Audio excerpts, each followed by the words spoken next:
process start now. Welcome to Shift Happens with Karin Weary, Ida Sereno Lee, and John Kennedy. When you start to focus on healing from the inside out, you'll learn so much more about your own health, your well-being, and your state of mind. Once you've started on that, the rest gets a little bit easier every day. Now, here is your host, Karin Weary, and this week's co-host. Hello, everyone. I am indeed Karin Weary, your host, and I am going to be it for today. Today, we are going to talk about something that I was actually inspired by. I think it was over the weekend. I listened to a podcast and I heard somebody talking about mentioning a study that was done where what they did, they took some students and put them in a room to quietly just go ahead and sit alone with their thoughts. And the results that came out of this study was absolutely mind blowing to me. And I thought, you know what? I think this is something that is going to be a really good topic to discuss today because it goes right along with some of my main things that I talk about. And if you haven't heard me before, I am Karin Weary. I'm a licensed marriage and family therapist. I've been working with people for 20 some years, a long time. And so over a couple of decades, you start to notice that there are patterns and and patterns in behavior and patterns in how people come to be in the place where they are. And personally, my experience, both personally but also professionally, is that I find that I'm really not a big fan of diagnosing people with all kinds of fancy diagnoses and whatnot, because what I think that is mostly going on with people is just life has happened, events have happened that have been challenging, many times starting way back from childhood. And and one of the things is that it doesn't really matter if it was 10, 15, 50 years ago. Events can have this deep imprint on us as a human being, on our soul, in our energy field, on every which way, which as we are getting more and more into quantum physics and neuroimmunology, psychology, where there are more and more different fields that are merging together because we're discovering that we're not all these separate entities and you can't look at them separately. They all come together. Our thoughts cause emotions, which over time affect well, not over time, immediately affects us physiologically. And so when we start to pull it all together, we get to have the real picture of what's really going on. So, um, one of my main things is that I love to talk about how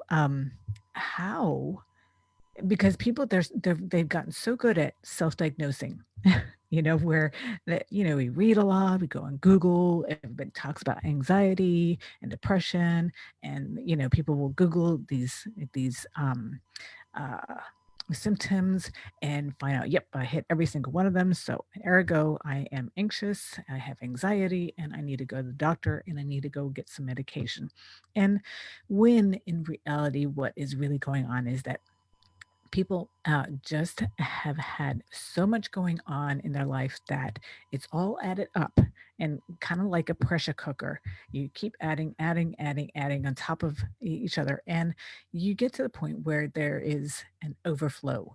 And so in I'm going to go ahead, and I found this article that was about this study that I heard about that inspired me to this episode that I have named Driven to Distraction.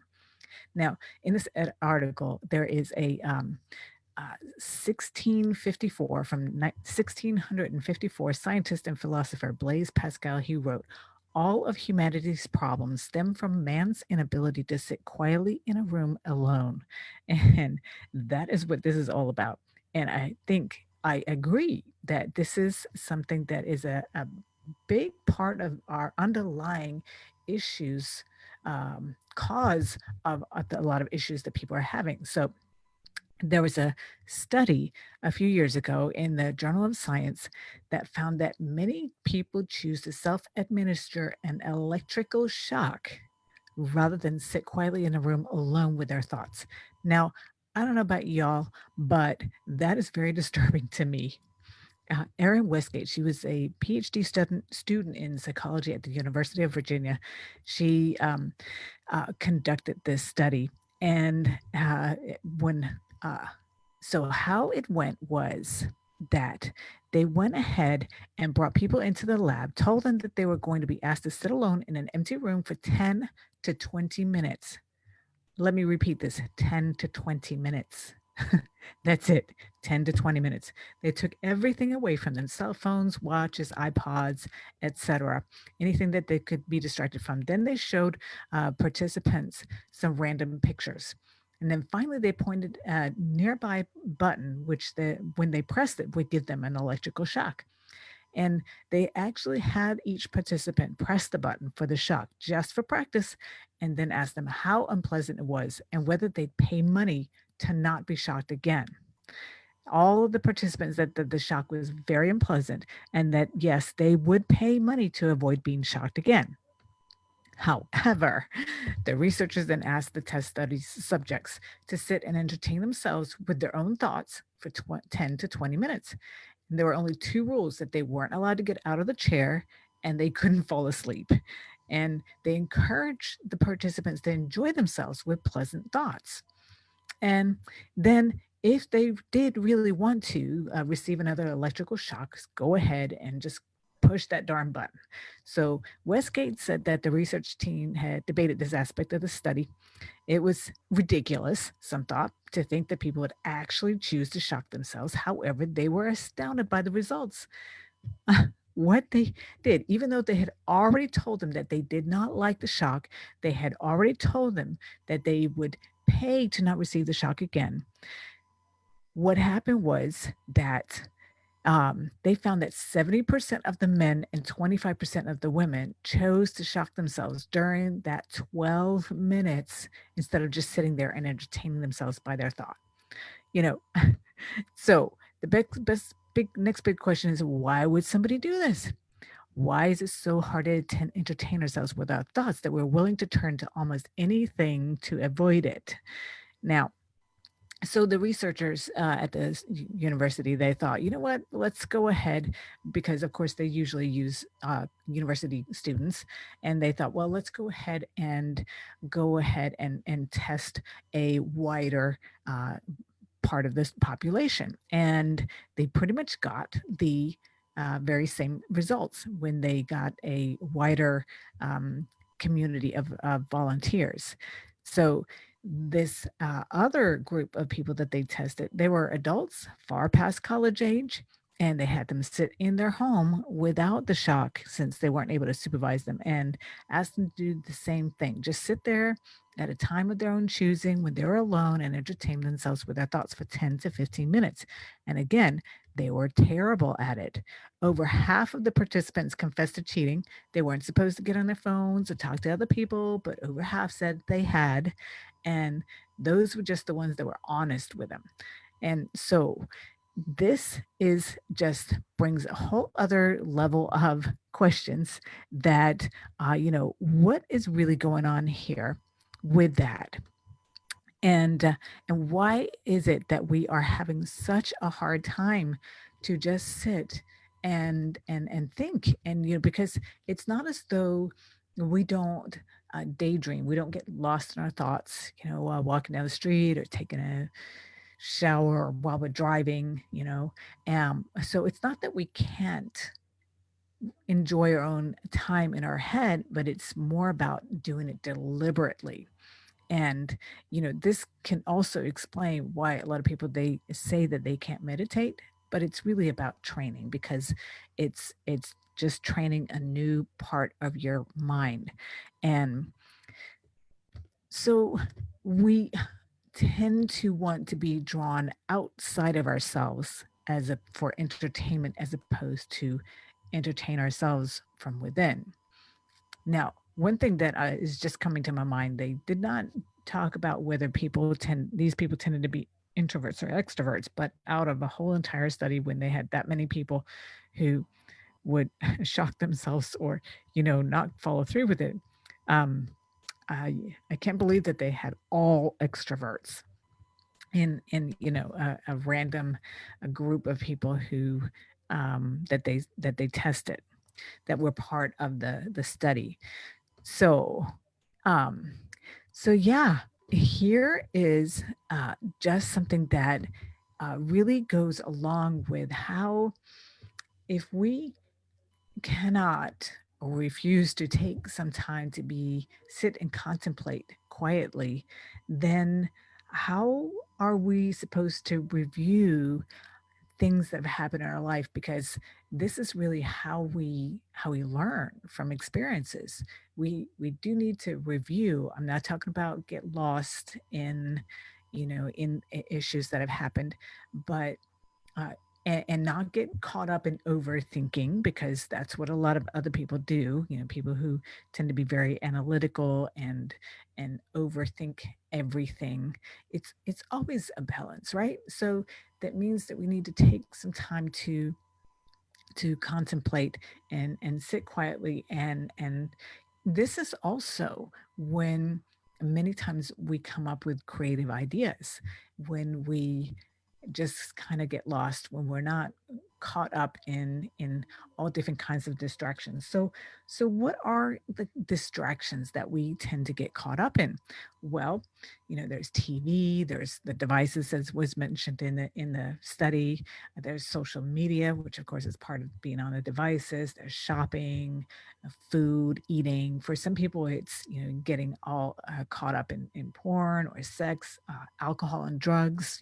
Those would be some of the more, and then like I was saying with regards to medication, because a lot of times people, they are afraid that they can't handle their emotions, or their emotions seem so overwhelming that they many times end up going to the doctor. And there's another side note to the going to the doctor, is that a lot of people, they don't realize this field here of mental health is confusing for a lot of people, and so they don't know the difference between a psychiatrist and a psychologist and a licensed marriage and family therapist and all these other people. So let me just clarify that for you guys, that if you go to a psychiatrist, that is an MD. That is a doctor who went through medical school and then they specialized in psychiatry. And if you go to a psychiatrist, they are 99.9% almost for sure going to prescribe you medication no matter what. And so then there's a psychologist. The psychologist is someone who uh, generally has a PhD, and they do a lot of testing. They also do the actual counseling, whereas the psychiatrist is not going to do counseling. They're going to sit generally with you for 5-10 minutes and then write a prescription. Not all psychiatrists. Some psychiatrists will take a little more time. It all just depends. Um, and then there's people like me. I'm a licensed marriage and family therapist, mental health counselor, social worker. We all have master's degrees. Some of us are licensed, some are not. I am licensed in the state. And what we do is we sit down and we do therapy. So you will spend generally an hour with us, and we will figure out what are the underlying causes of what is going on. So that's good to know, because when you're reaching out and you are looking for something specific, to know what you're going to get. Some people have had not very nice surprises when they have gone to their appointments thinking it was one thing and it was turned out to be something else. Now, what's the problem with this? Some of the costs of these distractions is that, first of all, we lose touch with ourselves. A lot of people don't know, kind of don't know themselves, and they don't know how to read themselves, and don't trust themselves when it comes to kind of making decisions and whatnot, or just go on autopilot and just go with whatever, or react instead of respond. And the difference to when those two, to me, is that you react, or you just go with first instinct, and just if you're angry or irritated, you just you know blabber all that out and say mean things or whatever's on your mind with no filter. And responding means listening, observing yourself, zooming out a little bit, contemplating how best to respond, and then respond. So, two very big differences. So when we lose touch with ourselves, and then we can't really regulate our emotions, which is what I was just describing right there. And what also happens is not only do we lose touch with ourselves, we also lose touch in relationships.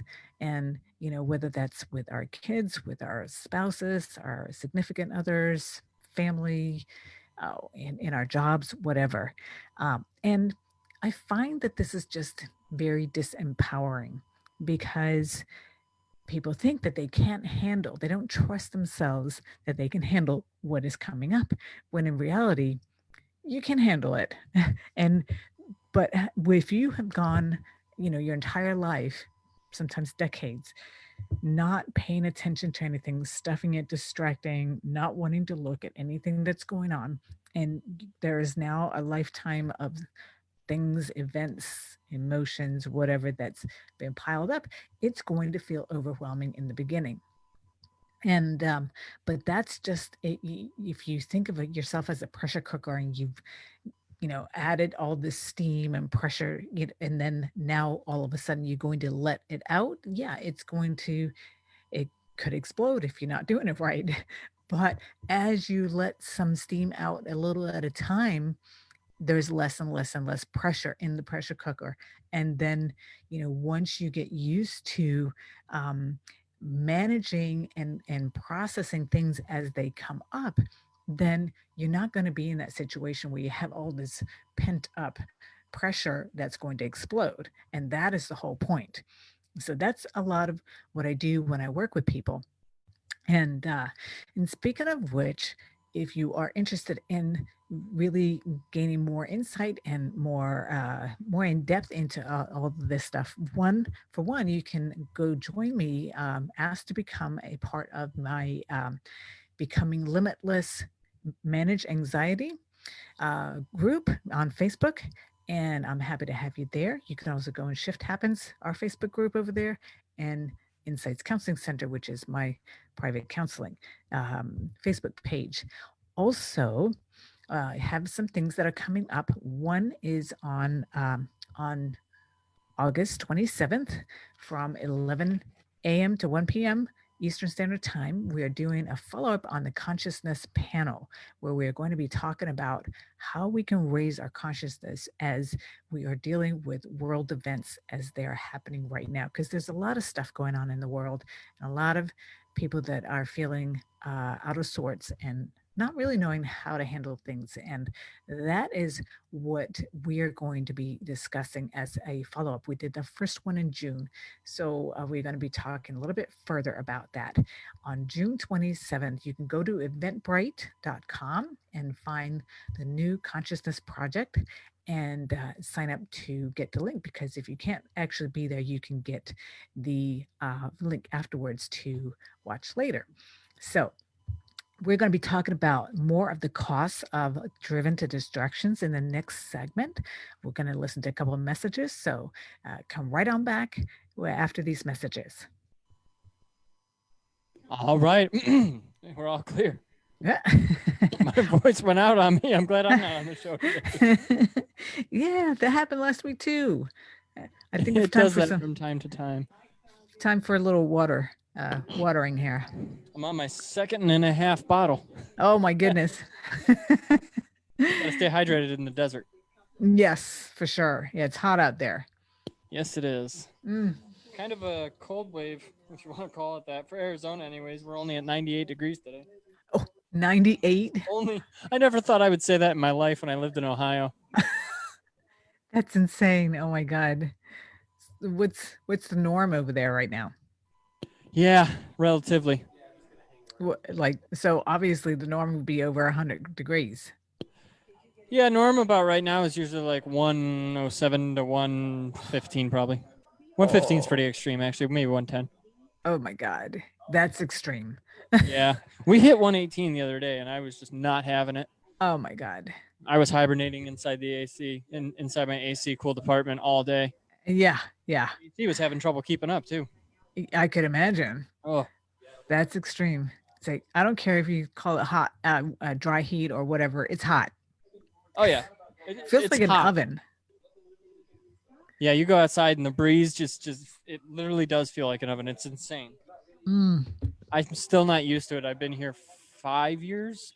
yeah. Yeah, still not used to it. Oh my God. I would just feel like my skin is peeling off. Yeah, you get a sensation like that every once in a while. I could see why you would stay. I stay for Voice America. That is it. If I ever lost this job or, God forbid, we went under or something happened, Yeah. I would be out of Arizona in a heartbeat. It's a beautiful place to visit, but not in the summer. It is. Yes, Yeah. exactly. The winters here are amazing, though, Yeah. but they're so short. Mm. 10 seconds. I can't wait for winter. Even though we just got out of it. I feel spoiled. All right, here we go.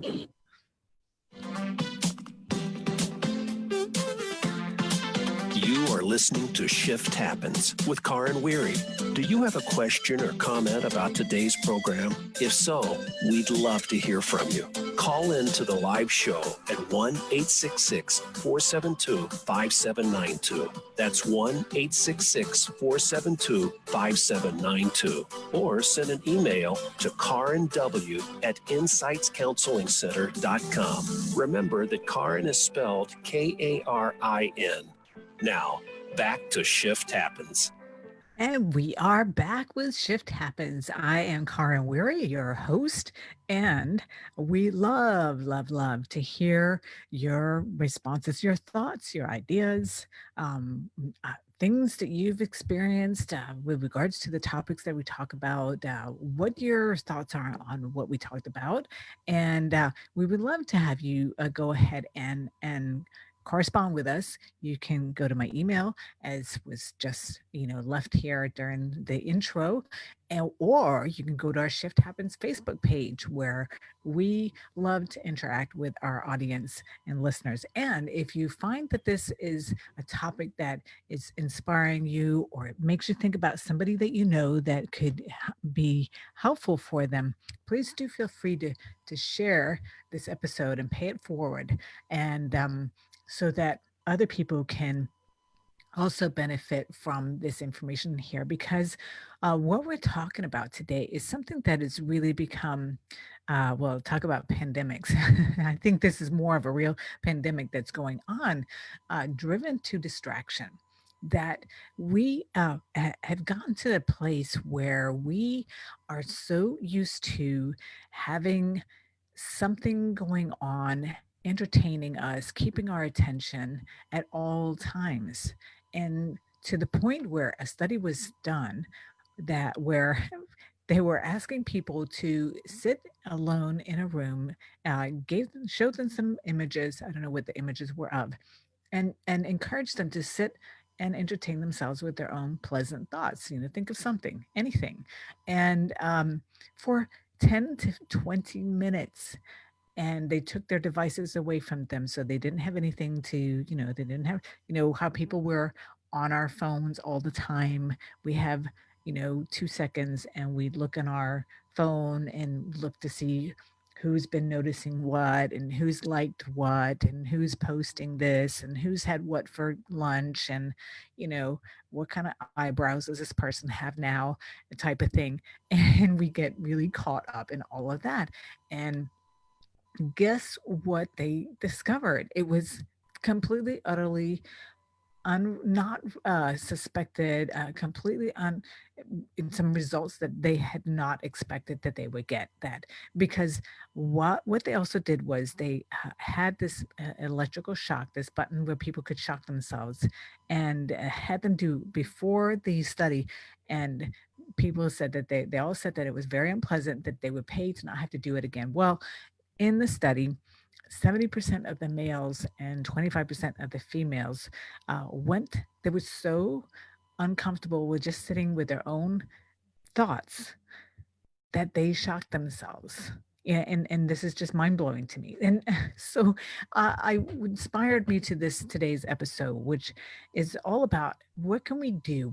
What are these distractions doing to us, and how can we uh, mend that? Because we can always. I am all about empowering people, and a lot of that is because in our culture, in the mainstream media, in our families and over generations, I find that there have been so many disempowering and limiting messages that we have been given over history. And those are compounded over time. And when we get these kinds of messages subliminally, or just subconsciously. I mean, our parents didn't even know that they were doing it. Statements such as, for example, money doesn't grow on trees. You have to work hard to, these kinds of statements are, they're very disempowering and limiting. That money's hard to come by.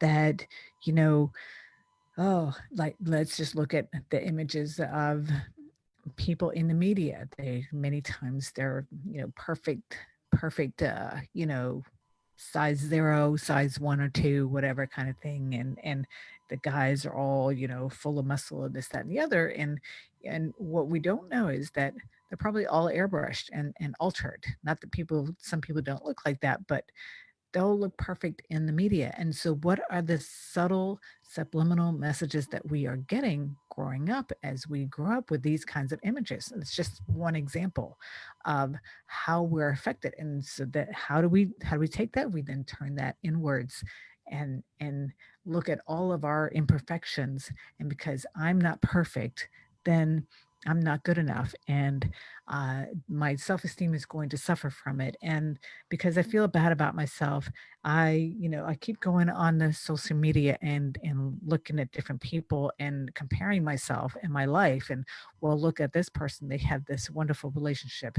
It looks like on social media, and and look at this person; they have this perfect body and they have this job and they whatever kind of thing. And so we're always comparing. While we're distracting, we're also comparing our lives to other people. And and um so I'm going to talk a little bit in the last segment of today about what are some of the things that we can do to reverse this. But in this segment, I'm going to talk about the costs that it has. And for example, in specifically in our relationships. And so in relationships, what happens is that when our attention span has gotten shorter and shorter and shorter. And you see this all the time in movies, where people, when they're having conversations and they interrupt. And you know how when they in the movies, they always interrupt when somebody's getting ready to say something really pertinent, really, something that would completely turn the whole thing around. And this is, of course, they do this for the plot, because they want to move the story on and create some drama and whatnot. However, I mean, in real life, we have plenty of drama going on, right? And and um, there is so much of it that could be eliminated if we just paid attention. If we could just zip our lips for 10 more seconds, maybe 30 seconds, and hear the other person out, not just hear, see that their lips were moving and blah, blah, blah, hear one or two words because I'm all busy with creating my own story and creating my own response before the other person has finished their sentence. No, actually, really listen to them as though I actually really cared about them, you know, because when we do that, we can eliminate so many little misinterpretations, um, so many of the subtleties that are also in what somebody is saying. So if you are actually looking at the other person, it's not just words that are coming out of their mouth. There are also facial expressions. You can see in their eyes if they're excited or if they're sad or if they feel hurt or if they feel vulnerable, or if they're stressed out or whatever. And you can see in their body language, are they sitting up straight and excited because things are going on and they're excited about what they're sharing, or are they kind of slumping down, or they kind of eyes are half closed because they're exhausted or whatever. And when you paying attention to all of that, it's a really good idea to go ahead and also kind of let them know what it is that you're seeing. It's like, oh, you look really tired, and then they will confirm or deny whether they are that. If they're tired, it's like, no, no, I was just yawning because whatever, and maybe they're not paying attention to themselves because they've been driven to distraction, and maybe you could be pointing some things out consistently so that they can start to learn how to pay more attention to themselves. This is all a give and take. Um, and when we, over time, we continue in a relationship, in an intimate relationship, or even with kids or friends and whatnot, and when we, over time, are not paying attention and we have all these misunderstandings and whatnot, we're not listening because we have our own story going on in our head, which can be totally off of what the other person is saying.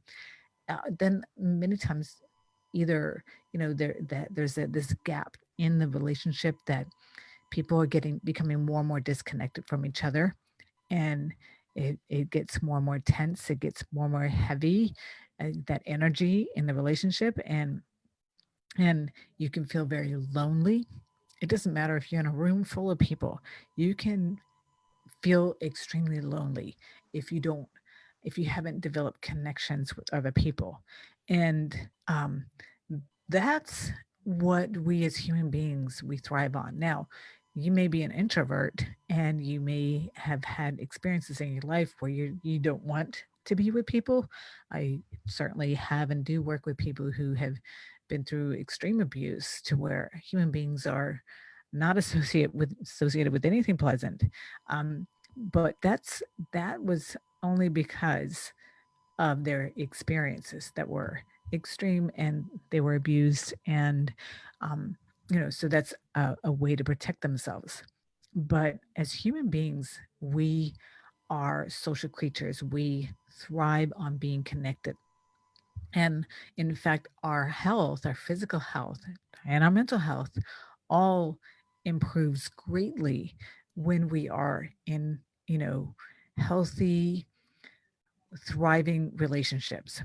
What you see is when you have kids and you are a conscious parent and you raise a kid and you get to see the effect of that, and how they handle things, because if you have been a really effective parent and you have listened to who they are as a human being rather than your thoughts and ideas of what you want your child to be, because there are parents who are like that. It's like, this is what my kid's supposed to do, this is what they're supposed to be like, they're supposed to go to college and da da da, and maybe that's not who your kid is.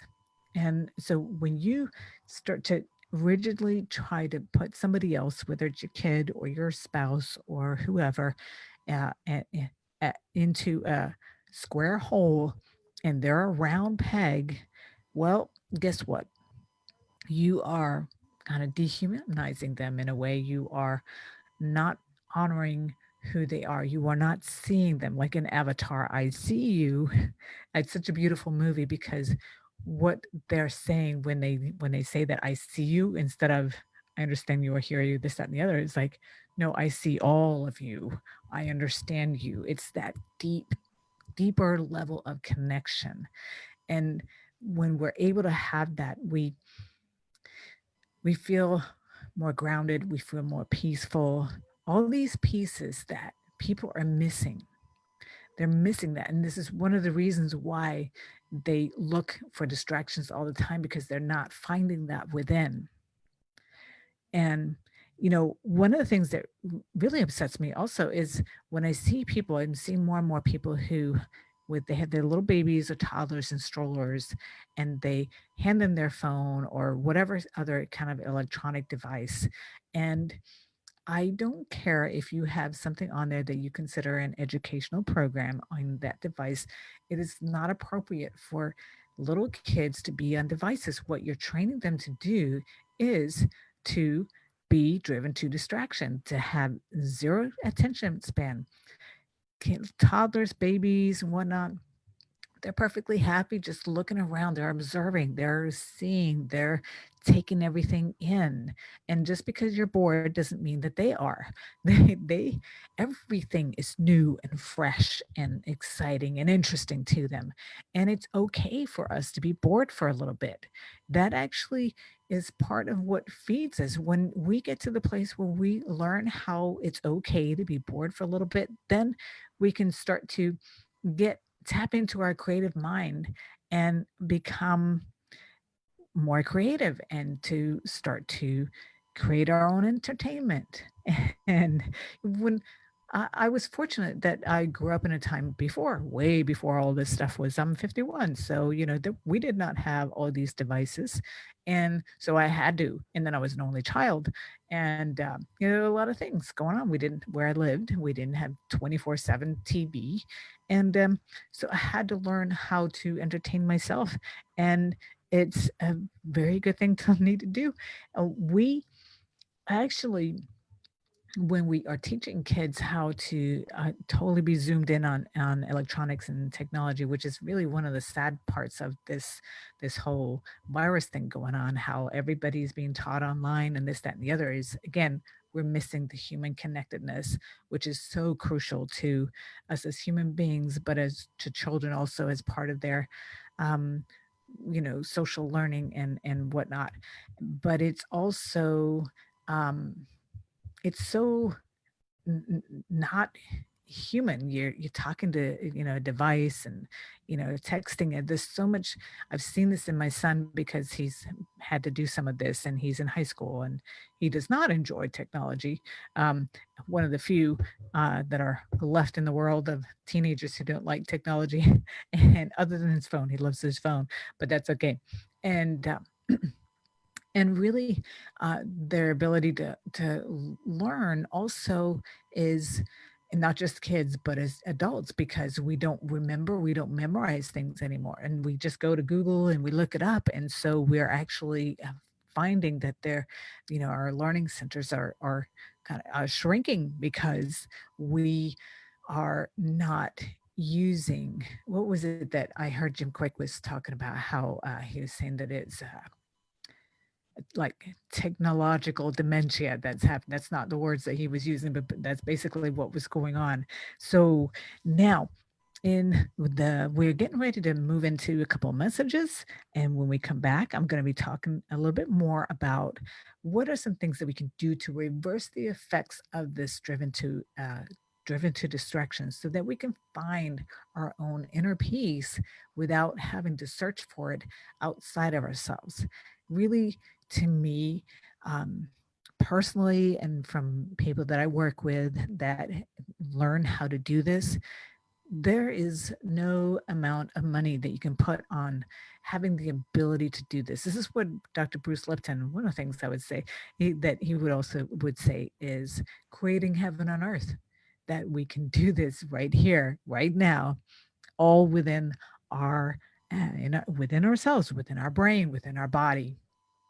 And when we come back, I will be talking about some of that. Also, want to just reiterate that on August 27th, we are having the follow up panel of the New Consciousness Project, which is we're going to be talking about how do we raise our vibration, our consciousness during this time where we have so many wild and crazy things going on in the world. So go to eventbrite.com, find uh, the New Consciousness Project, and sign up to be on that on August 27th. So we'll be right back after these few messages. And we're clear. All right. Well, cheers. Time for water break. Cheers.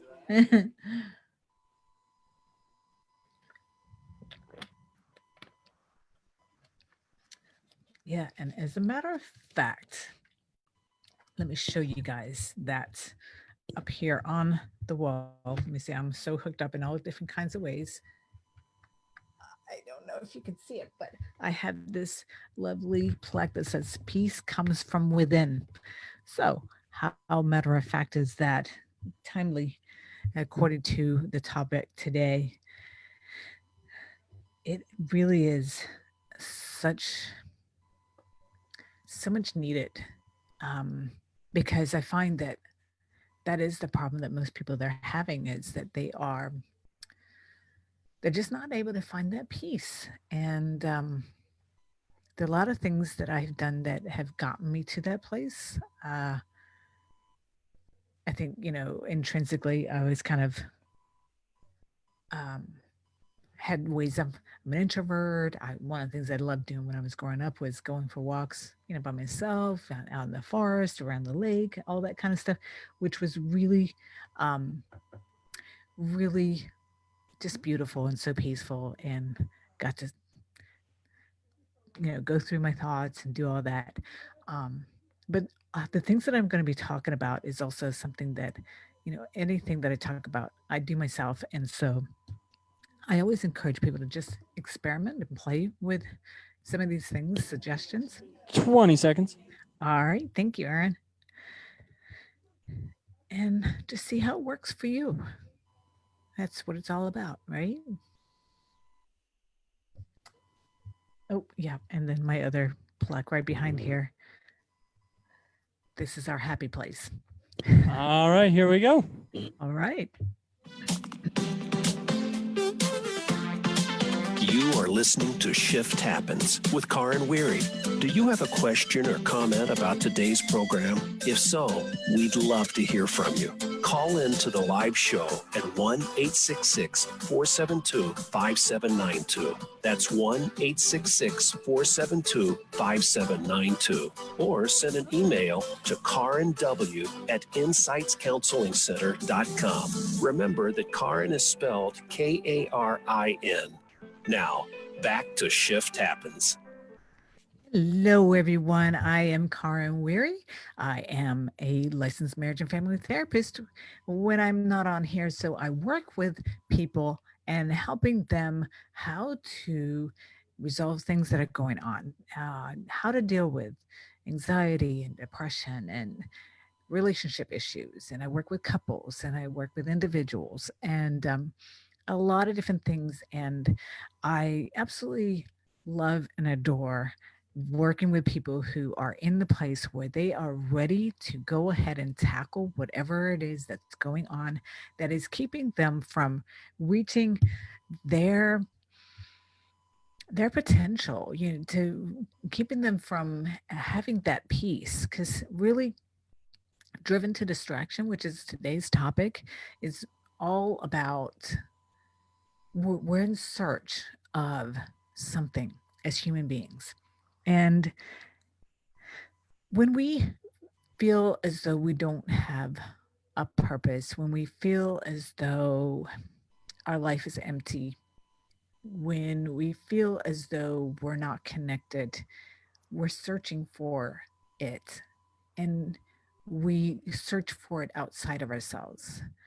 And when in reality, we have it all within, we have to go through and practice some things. We have to go kind of get rid of a lot of debris to find it, and I find that the more we do that kind of work, the quicker we get to those results that we're looking for with regards to being able to find purpose, find meaning. We as human beings are meaning making machines. We need to have a reason for what is going on to explain things so that things make sense to us. And I heard of another study that was done the other day when I listened to quite a few podcasts. I always like to get new ideas and how can I implement this and different ways of talking about things that will help get important points across to the people that I work with, and of course for myself as well. So, and there was this one study also that was talked about where they were talking about people who who have short-term memory issues, and where they had a doctor shake hands with them, and when they shook their hands, they poked them with a needle, and so that it would hurt. And then when they came back 3 minutes later and did the same thing to shake hands, the person, the people with the short-term memory issue, they did not want to shake hands with the person. And when asked why, they were saying things like, "Oh, well, I feel nervous around people who wear lab coats," or "I'm afraid of germs," or this, that, and the other. And that was not why, but somehow in their brain, they remembered, they made a connection between this person in the lab coat and shaking hands that was unpleasant, but they didn't remember because they were missing that short-term connection. However, because we're making machines, they made up their own story for it to make sense to them. And that's kind of the whole point, that this is why it's a really good idea to for us to learn how to become observers of ourselves. And when I say that it's important for us to learn how to become observers of ourselves is, when you are having an interaction and you notice that something the other person says, or there's something that happens, something that just strikes you in a certain way, and maybe it brings up irritation, or maybe it brings up love. It doesn't have to be something negative. Um, it could be anything. And so, becoming the observer of yourself is by zooming out a little bit, not laying into that emotion, but noticing, say, well, that's interesting. So when my husband or wife said this particular thing, uh, would you mind helping me with this? It just really struck a nerve in me. That was interesting. What was that all about? Hmm. And just to notice that and pay attention to that. And then think about, over time, if there's a certain pattern that maybe you find, because you're taking this time away from distractions to contemplate, maybe you find that, oh yeah, that's right, this is what my first wife did, or this was how my mother would tell me when she was in a bad mood, to command me around and do things. And so when you start to notice that, then maybe you could have a conversation next time that you're just sitting at the dinner table having a good time or whatever. You know what I noticed, honey? I noticed that when you asked me to help you with this particular tone of voice, I noticed that that really irritates me. And then when I was thinking about it, then I remember, oh God, that's how my ex-wife did, and that's how my mother used to tell me when she was on me about doing chores. And so I was just wondering if maybe we can just kind of work this a different way, and maybe if you ask me this way, or maybe we can have another system. But this way, when you're bringing it up like this, you're not complaining, you're not blaming, you're not pointing fingers, you are bringing up, you're owning and claiming that you recognize your own reaction. And that piece is kind of like, oh, shining the light where the dark is. And oh, well, let's pull this out. And I can see that this is just something that's a pattern that happens over and over and over again. What can we do together? Maybe you can help me, because I don't like when this comes up in me. That makes me feel grumpy. And then sometimes I've snapped and this, that, and the other. And I don't want to keep on doing that because I love you and I want to have a great relationship with you. And so when we bring it up like this, and I wonder if you can tell, if you kind of get that feeling from the way that I was using this example, that if you were on the receiving end of hearing the perception of, coming from this person here, as that I was representing, um, if that is something that's easier for you to receive, if I were telling you that in our relationship. And um, and then, because it's all about how do we come across.